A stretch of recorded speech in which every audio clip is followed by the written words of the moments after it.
Bismillahirrahmanirrahim. Assalamualaikum warahmatullahi wabarakatuh. Para jamaah al-Asran rahimakumullah. Berjumpa kembali bersama Teh Im pada kesempatan kali ini. Semoga semua yang baru bergabung diberikan kesehatan oleh Allah, sehat lahir, sehat batin kita, sehat walafiat.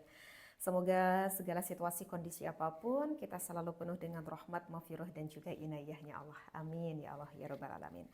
Baik, mungkin para jamaah al-Asran rahimakumullah, insyaallah kali ini Teteh membawa kitab Min Husaniyah. Kita lanjutkan kembali ngederes kita ya. Semoga selalu kita diberikan keistiqomahan oleh Allah. Baik, mungkin Bismillahirrahmanirrahim. Yang mana ini? Oh, ini wajahid ya kemarin. Wajahid dan berjihadlah nafsaka kepada jiwa kamu. Kita sudah mulai ada kata perintah. Di sini kita diperintahkan untuk mujahadatun nafsi, ya, berjihad melawan nafsu jiwa kita diri sendiri. Tentunya kenapa kita harus berjihad ini dikarenakan kita ingin mengharapkan, ingin menggapai, ingin mencapai akan ridhonya Allah. Tentu itu ya yang kita utamakan. Nah, dan mujahadatun nafsi ini termasuk perang yang besar, bukan dikatakan perang yang kecil. Kenapa ini dikatakan bermujahadah, ini dikatakan perang yang besar? Alasan yang pertama ya dikarenakan musuhnya itu tidak tampak terlihat oleh diri kita, gitu. Berbeda kalau misalkan kita berperang, maaf sekali, misalkan dengan orang yang non muslim ya, dengan orang yang kafir gitu ya, misalkan kita berperang dengan gencatan senjata, kan itu musuhnya terlihat, nampak oleh diri kita, itu terlihat, sehingga mudah untuk kita melawannya. Tetapi kan kalau misalkan kita melawan akan hawa nafsu diri kita sendiri, ya wong melawan diri sendiri sehingga sulit untuk melawan, tetapi musuhnya adalah diri, jiwa yang tersembunyi di dalam diri kita sendiri. Tentu, makanya ini alasan yang pertama kenapa ini dikatakan dengan jihad yang cukup besar. Kita melawan dikarenakan misalkan nafsu kita yang selalu ingin nampak terlihat baik misalkan oleh orang lain, gitu ya. Si nafsu kita yang dikarenakan ingin mendapatkan popularitas, karena ingin disanjung-sanjung oleh orang lain, sehingga keluar sifat kesombongan, ketakaburan yang ada di dalam diri kita. Ketika kita mencari nafkahnya pun hanya harusnya semata-mata dikarenakan ridho Allah, tetapi kita dikarenakan ya karena kita ingin berpoya-poya, karena nafsu ini biasanya cenderung ingin selalu keindahan, kenikmatan, kebahagiaan nafsu itu, dan tidak ada niat hati Allah di dalam diri kita. Nah, makanya itu dikatakan dengan musuh yang begitu besar. Kemudian mujahadatun nafsi ini kenapa dikatakan ini jihad yang besar? Selain dari musuhnya itu tidak nampak terlihat oleh kita, karena kita itu berperangnya seumur hidup. Kalau misalkan kita berperang, misalkan gencatan senjata, ya ada yang 1 bulan, beberapa bulan, ada yang bertahun-tahun, ya paling lamanya belasan tahun. Dan itu tidak akan terus-terus menggumpur si musuh kepada kita. Ada waktu istirahatnya, karena mereka pun mungkin butuh istirahat dan butuh tidur. Tetapi kalau kita mujahadatun nafsi ini, setiap saat, setiap waktu, seumur hidup, ya selama ruh masih ada di dalam diri kita, ya terus kita dituntut untuk berperang. Ketika ruh kita diambil nyawa oleh Allah, di sanalah kita berhenti untuk bermujahadah, berperang. Kemudian, kenapa juga ini dikatakan dengan jihad yang akbar, jihad yang besar? Ya karena kita itu harus dituntut selalu menang.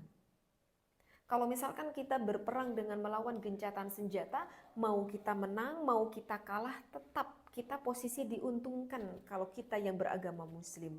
Ketika kita menang, kita akan mendapatkan ghanimah ya, kalau misalkan kita melihat akan hukum syariatnya. Kalau misalkan kita kalah, andai pun sampai kita mati sekalipun, ya kita mati meninggal di dalam keadaan syahid, sama-sama diuntungkan. Tetapi kalau kita berperang melawan mujahadatun nafsi ini, kalau kalah ya udah apa? Celaka. Khawatiroha, Dan kita itu harus bisa melawan hal-hal yang apa ya, khawatir itu jadi hal-hal yang sering terbersit gitu ya, yang berada di dalam hati kita fi syar'i, yang mana itu berhubungan tentunya dengan syariat. Misalnya apa ya, misalnya ya banyak sih ya contohnya, terlalu banyak mungkin. Misalkan nih contoh, eh, kita sebagai seorang muslim wajib melakukan sholat yang fardu yang 5 waktu. Misalkan subuh hari nih gitu ya. Apalagi sekarang udah lagi musim hujan nih, sekarang lagi musim hujan gitu ya, hawanya dingin gitu ya. Padahal ketika adzan subuh kita itu sudah mendengar, berkumandang suara adzan sudah terdengar di telinga kita. Tetapi langsung si nafsu tuh berkata pada diri kita, aduh dingin ya, dingin gitu ya. Enaknya masih tidur ya, enaknya masih tidur. Udah, meskipun udah kedengar kan kita niat dalam hati kan kita mau sholat kan, kita nggak bermaksud tidak sholat kan, ya tapi nggak apa-apalah kita tunggu 5 menit aja lagi. Kita tunggu 10 menit lagi aja lagi. Hati kan berbisik seperti itu nih. Kita mengikuti akan nafsu terbersit dalam hati kita sehingga kita mengambil menarik selimut lagi. Semakin hangat tanpa disadari kebablasan. Akhirnya kita kebangun kesiangan jadi jam 6 pagi misalkan, atau jadi jam setengah 7 pagi. Ya jelas itu berdosa karena tadi ketika berkumandang adzan subuh sudah terdengar oleh telinga kita. Nah itu adalah kita yang mengikuti khawatirah, yang mengikuti bisikan yang berbisik dalam hati kita. Terkadang kita khawatir hari besok kita masih bisa makan gak gitu ya. Sekarang aja untuk makan hari ini kok merasa sulit sekali gitu ya. Cari uang kok rasanya susah gitu ya. Besok kita masih bisa makan gak ya? Anak-anak kita masih kecil-kecil, butuh biaya gitu. Kita bisa gak ya membiayai anak kita? Gimana ya nanti nasib anak kita? Kadang kita terlalu resah, kadang kita terlalu khawatir akan nasib esok hari. Padahal ada Allah yang maha memiliki, padahal ada Allah yang maha mengatur. Kadang hati kita juga berbisik, gak apa-apa deh kita melakukan dosa yang ini, wong ini dosanya juga kecil gitu ya. Tinggal kita beristighfar aja udah Allah ngampuni dosa kita ini. Wong dosanya juga bukan dosa besar, dosa kecil. Tinggal istighfar aja, tinggal bertobat aja. Rasa-rasanya mudah kita itu untuk bertobat. Rasa-rasanya kita itu akan sampai pada umur kita bertobat. Ya, Masya Allah, tabarakallah ya. Maka itulah semoga kita bisa menjauhi dari khawatir fi syar'i ini. Apakah itu membahayakan? Jelas, itu sangat membahayakan. Karena di sini juga dilanjutkan qala Imam Sahal At-Tusturi rahimahullah ta'ala, menurut Imam Sahal At-Tusturi aswaul ma'asi, bahwa maksiat yang paling buruk. Apa maksiat yang paling buruk? Itu adalah hadisun nafsi, omongan. Ya, perkataan atau omongan-omongan yang timbul di dalam jiwa kita, di dalam hati kita. Ya, apalagi hati kita itu, jiwa itu tidak pernah berhenti, terus saja kita ngomong.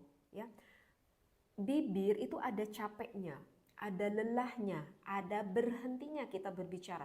Tapi kalau hati tidak ada waktu kita untuk, ya terus saja kita nyerocos ngomong. Ya masih mending kalau misalkan hati kita itu berbicaranya kepada hal yang diridhoi oleh Allah. Bagaimana kalau hati kita itu adalah berbicaranya terus buruk, bahkan tidak sedikit dengan omongan hati menjadikan orang tersebut na'udzubillah menjadi orang yang kufur kepada Allah. Na'udzubillah min dzalik. Meskipun diri kita itu sedang tampak terlihat seperti seolah sedang melakukan, fisiknya sedang melakukan ibadah. Ini harus waspada karena begini-begini ya. Begini juga ini dilanjutkan. Wala'ala ghalibun nasi la ya'uduna dzalika dunya. Ya. Meski si manusia ini berpikir kalau dirinya tuh merasa kalau ini tidak sedang melakukan kesalahan, wa idza taqal muridil isgha'i, ketika kita itu merasa sedang bertakwa, seseorang yang sedang merintis akan jalan ridhonya Allah, idza hadisin nafsi, kemudian memperhatikan akan hadisun nafsi. Wa kana mulaziman lidzikri itaqadal qalbu bidzikri, lalu kemudian orang ini selalu berzikir, maka akhirnya hatinya pun akan ikut berzikir. Nah, harusnya ya seperti itu, ya. Jadi misalkan begini, Meskipun terlihat kita itu sedang melakukan ibadah, meskipun terlihat fisiknya itu sedang ya terlihat ibadah. Contoh, kita sedang sholat. Sholat baik, sholat adalah ibadah. Tetapi hati kitanya tidak sedang ibadah kepada Allah. Tetapi hatinya itu sedang bahkan mau bermaksud buruk gitu. Misalkan kita sedang sholat, bibir kita sedang mengucapkan Al-Fatihah, kita sedang ruku, sedang bertasbih. Tetapi misalkan pada saat ini kita tuh lagi benci sekali kepada seseorang, sehingga hati kita itu terus berkata, nanti ya kalau aku ketemu sama orang itu akan aku aniaya, akan aku gimanain, maksudnya bermaksud ingin berzalim gitu ya. Aduh gimana ya cara menghancurkan orang atau musuh yang aku benci ini, akan aku fitnah gitu ya, akan aku gunjing gimana aja deh caranya agar orang ini semakin banyak tidak disukai oleh orang padahal lisannya sedang mengucapkan Al-Fatihah, padahal terlihat sedang sholat, tetapi hatinya na'udzubillahi min dzalik sedang bermaksud berzalim. Nah itulah makanya pantas Imam Sahal At-Tusturi mengatakan bahwa ini adalah aswaul ma'asi, ini adalah maksiat yang paling buruk. Ya masalahnya hati itu nggak pernah istirahat gitu. Kan mungkin kita juga sering ya, nggak tahu ya teteh pribadi gitu. Padahal sedang sholat, sekarang lagi musim hujan, aduh terdengar suara gerimis gitu ya kan, aduh itu pakaiannya belum jemuran ini belum diangkat nih, aduh ini kehujanan ini. Kita lagi sholatnya itu jadi nggak khusyuk, jadi nggak konsentrasi karena ingat kepada pakaian itu jemuran, takut kena hujan gitu kan. Mungkin kita juga sering ya seperti itu, masya Allah gitu ya. Saral qalbu sirran mahfudhan.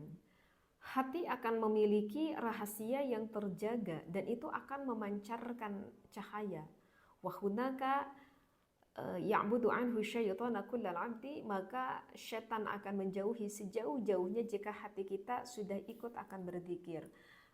Memang ini urusan yang susah, tetapi kita diikhtiarkan. Bagaimana caranya? Kita istiqomahkan aja dulu, diusahakan berzikir dengan lisan. Mau yang kita baca sholawat, mau yang kita baca tasbih, yang mau kita baca tahlil, mau yang kita baca ayat suci Al-Quran, apa saja yang penting yang kita ucapkan itu adalah mempermudah untuk kita mengingat kepada Allah Subhanahu wa Ta'ala, meskipun hati kita belum bisa mengikuti. Ya, meskipun hati kita belum bisa mengikuti, gitu. Ya, jadi misalkan kita mau makan, diusahakan banget kita itu minimal membaca Bismillahirrahmanirrahim. Meskipun hati kita itu ya kemana aja gitu.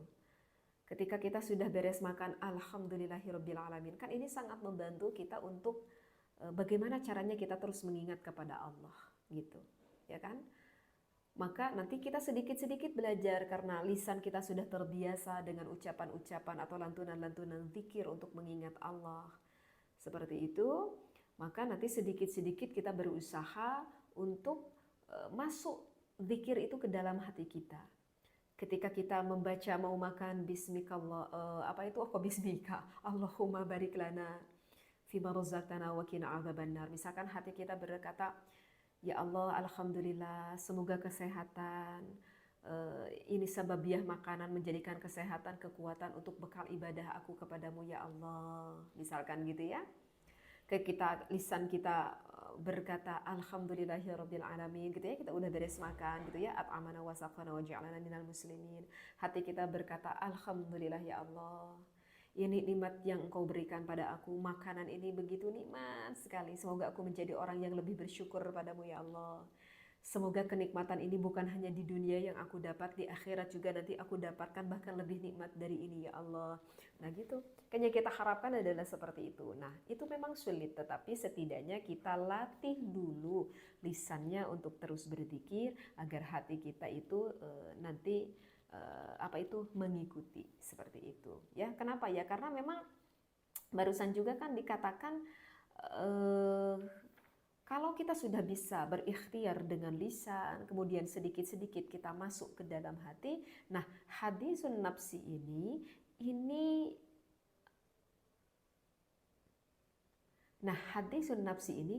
munculnya dari setan. Jadi hadisun nafs ini munculnya dari setan yang disebut juga dengan waswas, alladzi yuwaswisu fi sudurin nas wa ya'budu anil abdil khawatira, ya, asyaitaniyah, maka akan jauh dari abdi ini akan rasa khawatir-khawatir yang datang di dalam hatinya dikarenakan dorongan syaitan. Wala yasiru ma'ahu ila khawatirun nafsaniyah wa hina idin yas'a fi qat'iha. Nah, maka ketika si lisan dan si hati ini kita sudah bisa ikut berzikir, mensinkronkan lisan dengan hati, maka nanti yang tersisa itu adalah khawatir bawaan diri kita sendiri. Jadi kita langkah awal mulanya kita menghilangkan dulu khawatir atau rasa khawatir-khawatir ini dari syaitan. Maka sekarang kita lanjut berusaha untuk menghilangkan rasa khawatir nafsaka atau nafsaniyah dikarenakan diri kita sendiri. Seperti itu. Lah barulah setelah itu tugas kita adalah mengendalikan bagaimana khawatir-khawatir yang keluar di dalam hati kita.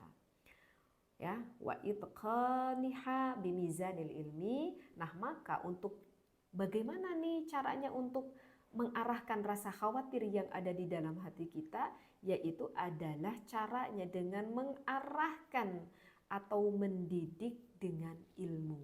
Nah, seperti itu. Maka langkah selanjutnya diwajibkan kita ngaji, misalkan kita menerangkan atau mengaji ilmu-ilmu yang berhubungan dengan tauhid agar kita semakin menguatkan ketauhidan kita kepada Allah, dan salah satunya kita mengaji kitab Minhajus Saniyah ini agar menguatkan hati kita untuk menggapai ridhonya Allah. Jadi jangan sampai nanti hati kita itu kebablasan gitu ya.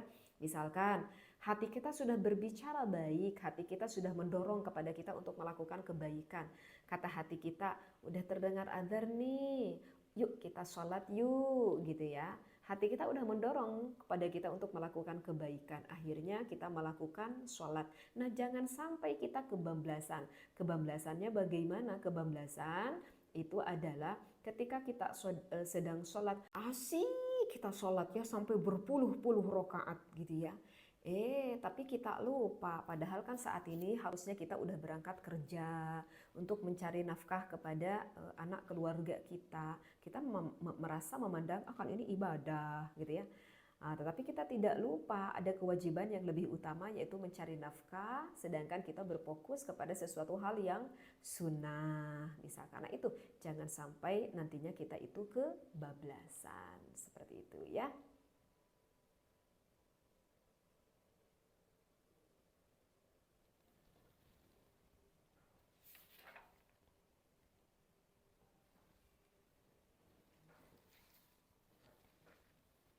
Nah, mungkin segini dulu ya yang Teteh bahas. Semoga bermanfaat yang Teteh sampaikan. Wallahu a'lam wallahu muwafiq ila aqwamit thoriq.